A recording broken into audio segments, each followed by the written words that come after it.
What's going on, guys? We are back with the fifth and final installment of the Recommitting to Keto series.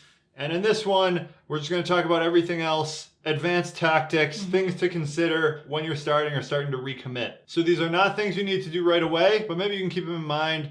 Some tips and tricks from people who have been doing it for a long time. First thing is going to be thinking about the food palatability of your diet. So a lot of times, which could be good when people first start out, they're trying to match food palatability with their pre-keto diet, which is not obviously found in nature. The standard American diet, you can't recreate that with whole foods. A lot of times people just like snack on nuts and dairy a lot. Those are like the two natural foods that are hyper palatable.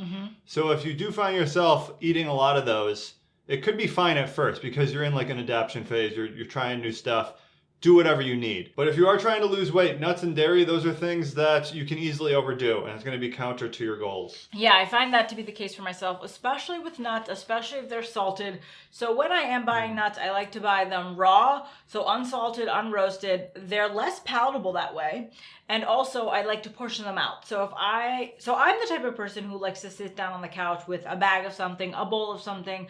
And so if I take the jar of cashews to the couch, I'm done for. So you can portion them out in 1 ounce, 2 ounce bags so that they're quick, convenient to go, and you also can limit yourself. Adding fat to your diet and like your fat protein ratio, not super important at first. The first step is probably just getting rid of the carbs. Right. Second step maybe could be thinking about adding fat, because in our food supply these days, you do have to go out of your way to eat a high fat diet. It's actually very counterintuitive, very hard to do. Yeah.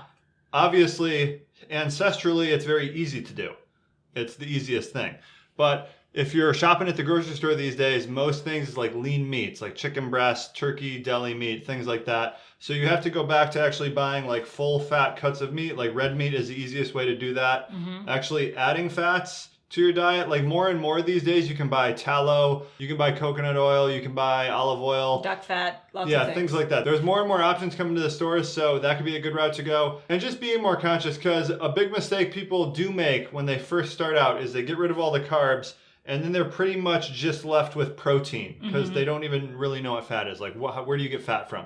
They're eating like chicken tenders with no breading. You know, it's basically just all protein. And for the long term, you're not going to be feeling as good if you're doing that. So getting some fat in, very important. So the next advanced tactic is going to be fasting. This is something a lot of people like to start right when they start the keto diet, but you should know that it's not necessary to find success. I personally don't even have a fasting window at this point. I kind of do it intuitively, and maybe naturally some days I'll go longer periods without eating, but some days if I wake up and I'm hungry, I'm not going to deprive myself. So I think that when you're starting out, maybe get honed in on like what foods make you feel good and what kind of foods to look for, especially when you're eating out, where you might struggle to find like some keto options, and then bring in fasting. Yeah, I think you just want to do things more slowly, so you shouldn't really be fasting at first. It doesn't make sense. You're doing so much already, completely changing your diet, but that's kind of how our mind works. We want to do it all at once, get the results quick. Once you do keto and you've been doing it for a while, then it's easier to fast. So maybe you could start doing it then.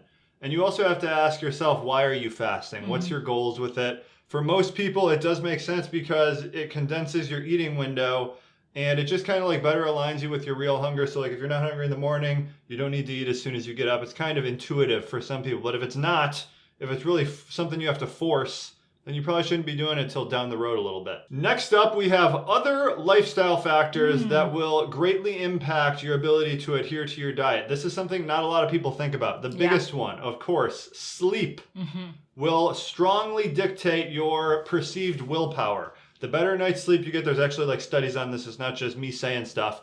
The better the night's sleep you get, the more willpower you have, and it makes it easier to make the right diet choices. So you can start like backdating and correlate all this stuff with like the days that you fell off your diet was probably you were either like drinking the previous night, you stayed up all night watching YouTube videos, you got a poor night's sleep. It makes it easier for you to fall off your diet the following day. Other things are just simple, like getting some sunlight. Obviously exercising. Not only is exercising going to burn calories, but it's just all putting you in the mind state of like, I'm improving, which is an important mind state to have if you want to stick to your diet. It's very hard to just change the foods you eat and keep everything else the exact same, because then you're not really moving in the right direction. You don't have the momentum going. And maybe something we don't talk enough about is improving your relationships. So there's more to life than just food. And I have had a lot of food focus in the past, but focusing on my relationships with my friends, calling them more often, texting with my parents who don't live in the state of Georgia, with my husband, with my son, those things can also enhance your life. As humans, we're meant to interact. So I would just keep that in mind, like sleep, sunlight, interact with other people. Another advanced tactic is redefining what a meal is. Nowadays, we think a meal is this, it's like a plate of food, but you have distinct segments on it. You have like the starches, breads, vegetables, meats, and then like a glass of like orange juice or milk or something. That's like a well-balanced meal.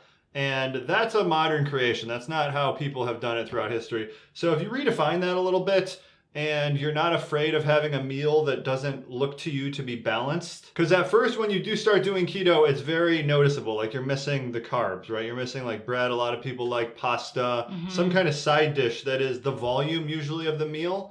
So you have like the nutrient portion, which is like the green veggies, maybe the meat, the animal fat, and then the actual like calorie part. So it's a little bit of a shift that you're going to have when you come from the previous mindset of like feeling full from the amount of volume you're eating, where the fullness maybe feels different and it takes longer to set in when you're doing a keto diet. And down the line, you'll start to feel a lot more fuller just by having a high-fat diet and a low-carb diet. And then finally, I think the big takeaway here is to have a long-term mindset.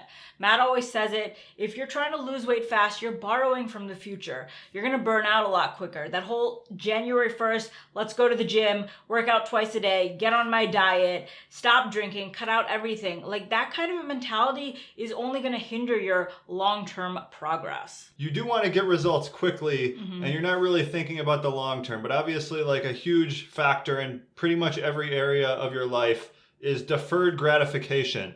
You sacrifice in the short term to prosper in the long term. Same thing goes with your diet. If you start thinking long term, like slowly changing your eating habits, look back, do some reflection, your diet's probably improving. If you're actually thinking about the foods you're eating on a day-to-day basis, you're doing it in a healthy mindset, you're not doing like crazy challenges all the time. On the long term, if you look back like 5 years, your diet now is probably better than it was 5 years ago. And if that rate of change is something you're happy with, then just keep on going in that path. If you want to improve it, obviously, you want to get better faster. It's something maybe you want to make like a primary focus and really dedicate yourself to. And then just to paint a little bit of a picture, I think the best example of this is when you start out on the keto diet or any sort of diet, you cut your calories dramatically. So making a smaller adjustment on a weekly or a bi-weekly basis could be better overall than just dropping 500 calories. Because then where do you go from there? If you're already eating 1,200, 1,100 calories and you're still not losing weight, it's really hard to keep lowering that without just burning out, without, depriving yourself essentially. So when it comes to your calories, I think the biggest thing is to not just cut drastically. And one other thing you can think about is a lot of us, you think about the area under the curve. So a lot of us were at peak dieting mindset, January 1st style, where we're like really exercising a lot, sticking to our diet really strictly. Then we rebound effect. We're going under the is it the x-axis? Yeah. The Y, one of those, the x-axis. We're going under, we're doing terrible on our diet, we're rebounding, we're having like all these snacks, Snickers bars, etc., donuts. If you just slowly improve, maybe you're not that far of an improvement, but you're just slowly and steadily improving. The area under the curve, the actual like net result of the effort you're putting in is better. So if you just keep it slow and steady, start compounding your results over time. That's going to do it for the series. Hopefully this has helped you restart and recommit to your keto diet. And leave comments or leave questions below actually, and maybe we can do a follow-up video with some beginner questions you guys have or anything you want us to address. Thanks for watching. See you soon.